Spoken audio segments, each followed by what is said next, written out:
Good morning students. Last class में हम लोगों ने डिस्कस किया था महात्मा गांधी के द्वारा लॉन्च किए गए सत्याग्रह मूवमेंट के बारे में। जो सत्याग्रह मूवमेंट महात्मा गांधी ने लॉन्च किया था वो एक्चुअली छोटे छोटे लोकल लेवल पर था।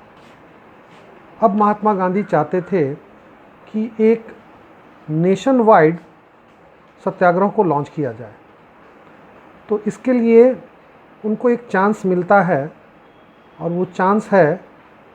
वो चांस रॉलेट एक्ट के रूप में मिलता है। देखिए क्या कहता है, emboldened with early success Gandhi ji decided to launch a nationwide satyagraha. जो 3 छोटी जगहों पर सत्याग्रह मूवमेंट में उनको सफलता मिली थी, उससे प्रभावित होकर के महात्मा गांधी चाहते थे कि एक नेशन वाइड सत्याग्रह चलाया जाए। ठीक है, तो उसके लिए उनको एक चांस मिला। That chance was the Rowlatt act. तो जो उन्होंने नेशन वाइड जो आंदोलन चलाया, सत्याग्रह चलाया, it was against the proposed Rowlatt act. तो अब हम जानेंगे कि ये रॉलेट एक्ट एक्चुअली क्या था। देखिए क्या कहता है कि this act हरीडली passed by imperial legislative council.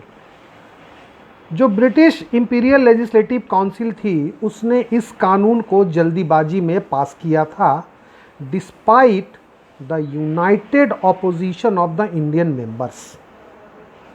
जो इंपीरियल लेजिस्लेटिव काउंसिल के इंडियन मेंबर्स थे, उनके लाख विरोध के बावजूद ब्रिटिश गवर्नमेंट ने रॉलेट एक्ट को पास कर दिया था। ये रॉलेट एक्ट क्यों पास किया गया था? एक्चुअली देश के अंदर नेशनलिस्ट मूवमेंट बढ़ रहा था, तो इस नेशनलिस्ट मूवमेंट को काउंटर करने के लिए रॉलेट एक्ट को पास किया गया। और इसके क्या प्रोविजंस थे? It gave the government enormous power like repress political activity, allowed detention of political prisoners without trial for 2 years। इसकी मुख्य बात ये थी कि इस कानून के माध्यम से ब्रिटिश गवर्नमेंट को इतनी ताकत मिल गई थी कि वो देश के अंदर होने वाले किसी भी पॉलिटिकल एक्टिविटी को रिप्रेस कर सकता था। जैसे धरना, प्रदर्शन, सत्याग्रह, जुलूस, कोई भी पॉलिटिकल एक्टिविटी होती, उसको दबाने का अधिकार ब्रिटिश गवर्नमेंट को इस कानून से मिल गया था। और उसके बाद एक और चीज़ थी, police was allowed to detain the political prisoners.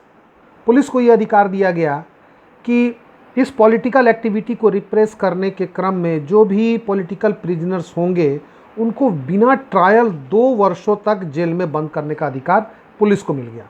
Trial means कानूनी कार्रवाई। आज का कानून क्या है कि 24 घंटे के अंदर अपराधी को मैजिस्ट्रेट के सामने, कोर्ट के सामने पेश करना पड़ता है। लेकिन रॉलेट एक्ट में क्या प्रोविज़न था कि पॉलिटिकल प्रिजनर्स को बिना ट्रायल 2 वर्षों तक जेल में बंद रखा जा सकता था। ठीक है, so Mahatma Gandhi wanted to launch a non violent civil disobedience against such unjust law. तो महात्मा गांधी इसी कानून के खिलाफ एक नॉन वायलेंट सिविल डिसओबीडियंस को लॉन्च करना चाहते थे, है ना। ठीक है, तो जिसकी शुरुआत जो है वो कैसे होती है? इसकी शुरुआत विच स्टार्टेड विथ हड़ताल on 6 April. Rallies organised, workers went on strike in railway workshop, shops close down. मतलब वो सारी एक्टिविटीज़ शुरू हो गई जो किसी आंदोलन में होता है। जैसे रैलीज़ को ऑर्गेनाइज़ किया गया, जो मज़दूर वर्ग था, चाहे वो रेलवे वर्कशॉप में हो या कहीं भी हो, वो स्ट्राइक पर जाने लगे। फिर क्या होता है, government feared that the line of communication such as railway and telegraph would be disrupted. अब ब्रिटिश गवर्नमेंट को इस बात की चिंता हो रही थी कि ये सत्याग्रही उनके लाइन ऑफ कम्युनिकेशन को, जैसे रेलवे को, और टेलीग्राफ को क्या कर सकते हैं, तोड़ सकते हैं। तो रेलवे और टेलीग्राफ जो उसका लाइन ऑफ कम्युनिकेशन था, अगर ये टूट जाएगा तो ब्रिटिश गवर्नमेंट के लिए बड़ी परेशानी की बात होगी। इसीलिए कहता है the British decided to clamp down the nationalist. तो अंग्रेज़ों ने डिसाइड किया कि ये जो मूवमेंट है, ये जो आंदोलन है, इसको क्लैम्प डाउन किया जाए। तो क्लैम्प डाउन करने के लिए क्या क्या स्टेप्स उठाए गए? Local leaders were picked up from Amritsar. Amritsar के अंदर जो लोकल लीडर्स थे उनको पिकअप किया गया। Mahatma Gandhi was barred from entering Delhi. Mahatma Gandhi के ऊपर रोक लगा दी गई कि वो दिल्ली में इंटर नहीं कर सकते। तो इस तरह से घटनाएं आगे होती रहीं। इसी क्रम में क्या होता है, on 10th April a peaceful procession was fired by the police. 10 अप्रैल को एक घटना होती है जिसमें एक शांतिपूर्ण प्रोसेशन जा रहा होता है, जिसके ऊपर पुलिस के द्वारा गोलीबारी कर दी जाती है। इसका रिजल्ट क्या होता है? It provoked wide spread attacks on banks, post office and railway station. जब पुलिस के द्वारा गोली चलाई गई तो सत्याग्रही भड़क उठते हैं और जितना भी ब्रिटिश स्ट्रक्चर था, जैसे बैंक्स, पोस्ट ऑफिस या रेलवे स्टेशन या कोई भी सरकारी भवन था, उसके ऊपर हमले होने लगते हैं और सिचुएशन आउट ऑफ कंट्रोल होता है। तो जब सिचुएशन आउट ऑफ कंट्रोल होता है तो उस सिचुएशन में क्या होता है? Martial law was imposed. Martial law लगा दिया जाता है।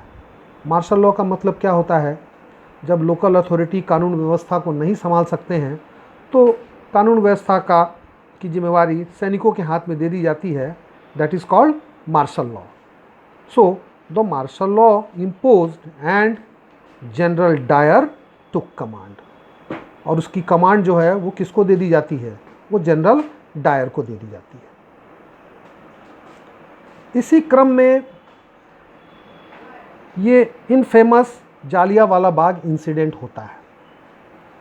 10 तारीख को आप लोगों ने भी जाना कि पीसफुल प्रोसेशन के ऊपर गोली चलाई गई थी। इसी के 3 दिन के बाद 13 अप्रैल को, जिस दिन बैसाखी का पर्व सेलिब्रेट किया जाता है, on 13th April the infamous Jallianwala Bagh incident took place. इसी के 3 दिन के बाद 13 अप्रैल को जालियांवाला बाग की घटना होती है। क्या हुआ था जालियांवाला बाग की घटना में?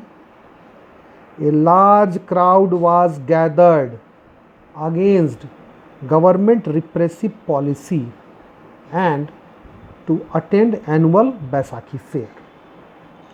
जालियांवाला बाग जो अमृतसर से कुछ दूरी पर था, वहाँ पर बहुत से लोग जमा थे। महिलाएं थी, बच्चे थे।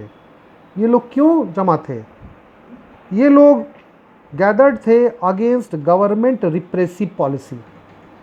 सरकार की जो दमन की नीति थी उसके खिलाफ ये लोग जमा हुए थे और बहुत सी महिलाएं, बच्चे, बहुत से लोग गांव-गांव से आकर बैसाखी का मेला घूमने अमृतसर शहर में आए थे और जालियांवाला बाग में इकट्ठा थे।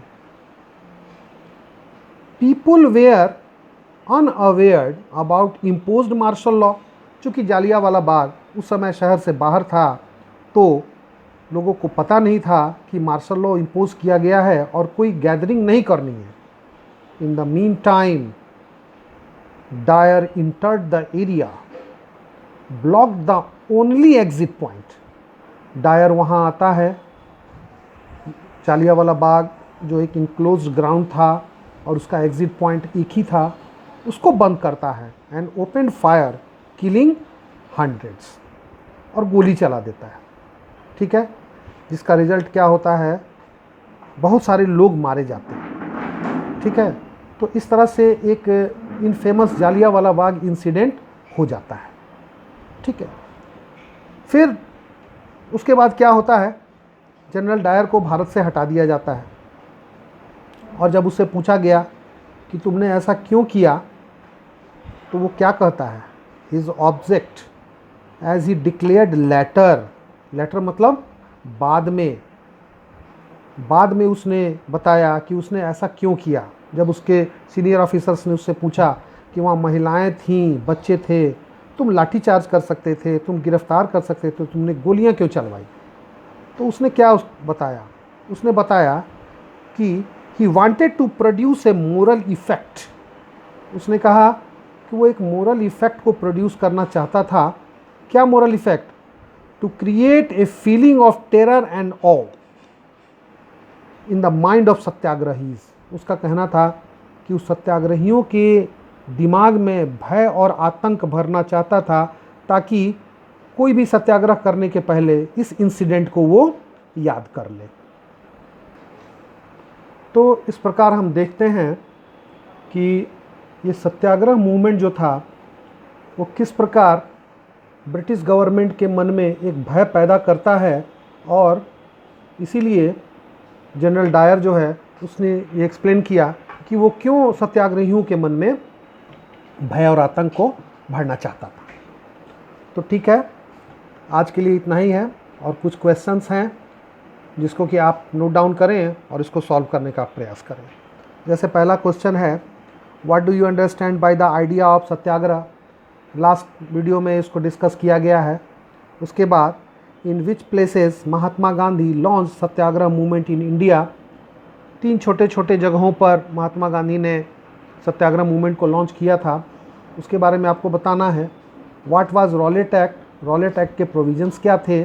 और describe the events of Jallianwala Bagh incident. और जालियांवाला बाग के अंतर्गत जो इंसिडेंट हुआ था उसको आपको डिस्कस करना है।